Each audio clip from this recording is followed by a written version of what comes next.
Hola. Muchas veces cuando evaluamos aquellos aspectos de nuestra vida que queremos modificar, descubrimos que hay varios. No solamente encontramos un aspecto que queremos cambiar, a veces son varios, porque esos aspectos hacen que no seamos, todos los felices que pensamos que podríamos ser. El dilema es por dónde empezamos. Lo que sí es importante cuando nos preguntamos, ¿por dónde empezamos a resolver esta dificultad y esta y aquella? Ya que, como hemos dicho al principio, la vida puede llegar a ser complicada y a veces los problemas son más de uno. Nosotros tenemos que tomar la decisión de cómo encaramos esa modificación. Pero lo que es importante es que no es bueno intentar resolver todos los problemas al mismo tiempo. Y entonces hay que establecer prioridades. Algo parecido a la resolución o al consejo de cómo encarar este dilema aparece en nuestra parashá, en Parashat Vaerá. Todos aquellos que hemos tenido la suerte, la fortuna de haber estudiado Torah, estudiar los textos bíblicos, sabemos de la tremenda importancia que tiene para la construcción del judaísmo, la construcción del pueblo de Israel, el tema de el abrazar la Torah, el recibir la Torah. Hay muchos capítulos en el texto de la Torah propiamente dicho que relatan la forma en que Dios entrega la Torah al pueblo de Israel. Y desde ese momento en adelante, en prácticamente todo el texto bíblico, se extiende el pensamiento de la relevancia y de la importancia de la Torah para poder tener una vida plena, cercana al pacto con Dios y a la voluntad del Creador. Sin embargo, lo interesante es que donde vamos a encarar el estudio en nuestra parashá de esto que vamos a plantearnos, el concepto de la Torah no existe. Va a existir, como hemos mencionado, muy fuertemente, pero más adelante. ¿Cómo comienza esta parashá, Parashat Vaerá? En este caso, primero Dios habla con Moshe, le recuerda que quién es Dios, ¿no es cierto? Ellos ya habían tenido un cambio de opinión respecto en la primera parashá, en Parashat Shemot, cuando Dios envía a Moshe al primer encuentro con el faraón. Pero en este caso aparece Dios y le dice, mira Moshe, yo soy Adonai, el Dios de Abraham, de Isaac y de Jacob, ¿no es cierto? Pero vos sos el primero al que me revelo con mi nombre Adonai, ¿no? Inmediatamente después le dice, y también Moshe, establecí yo mi pacto con ellos para darles a ellos la tierra de Canaán, la tierra de sus extranjerías, donde ellos peregrinaron en ella. Y también yo he oído el quejido de los hijos de Israel, ya que los egipcios los esclavizan a ellos, y he recordado yo mi pacto. Por lo tanto, di a los hijos de Israel, yo soy Adonai, y os sacaré de bajo los agobios de Egipto, y os libraré a vosotros de vuestra servidumbre, os redimiré a vosotros con brazo tendido y con juicios punitivos magnos. Os tomaré yo a vosotros para mí por pueblo, y seré para vosotros Dios, y tendréis conocimiento de que soy Adonai vuestro Dios, el que saca a vosotros de bajo los agobios de Egipto.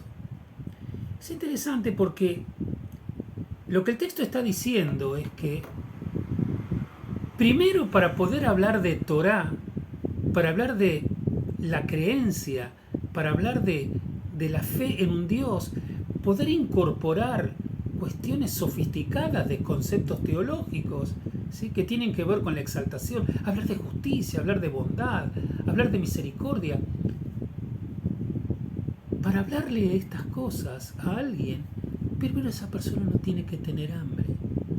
Si la persona está esclavizada y tiene el alma esclavizada, si la persona tiene hambre y tiene que comer, si está enferma, si está muerta de frío, lo primero que tenés que hacer es eso. Es darle cobijo, darle cobertura, darle pan para que pueda alimentarse.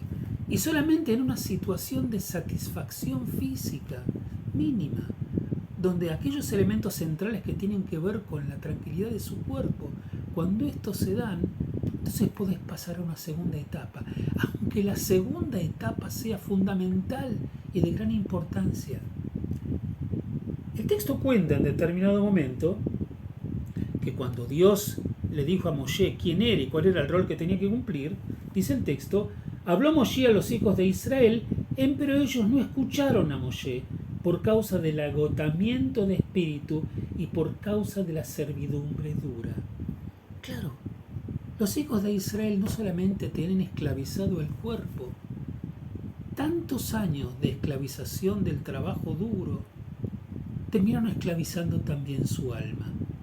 Ellos ya no tienen capacidad para poder entender, para poder recabar la real dimensión de la propuesta que venía para ellos en adelante. Entonces, todo el tema que se toca acá es la libertad de la esclavitud. Salir a la libertad, comenzar a construir tu propia dignidad a partir de la eliminación de aquello que te da hambre, que te quita tu propia presencia en un mundo en el cual vos puedas estar preparado para ir a algo más que un pedazo de pan. Pero el pedazo de pan es primero. Entonces el texto le dice a Moshe en la aparición de Dios, vamos a liberar a los hijos de Israel de la esclavitud. Y solo recién después de eso, cuando ya son un pueblo libre, se comenzará a hablar de Torá y de la espiritualidad y de los conceptos que tienen que ver con aquello que tienen que abrazar y de las ideas que tienen que empezar a tener. Pero primero terminar con estas cosas. Es interesante porque el texto que acabamos de leer dice que el pueblo de Israel no comprendía a Moshe porque tenía esclavizada el alma. Por ello, qué importante es cuando tratamos de armar un proyecto o queremos ayudar a alguien, ir más allá de los discursos pletóricos de gloria y de conceptos fantásticos. Ir a la cosa sencilla y primaria.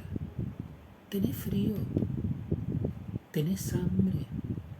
¿Te puedo ayudar en aquellas cosas básicas a las que tengo la sensación que no podés acceder?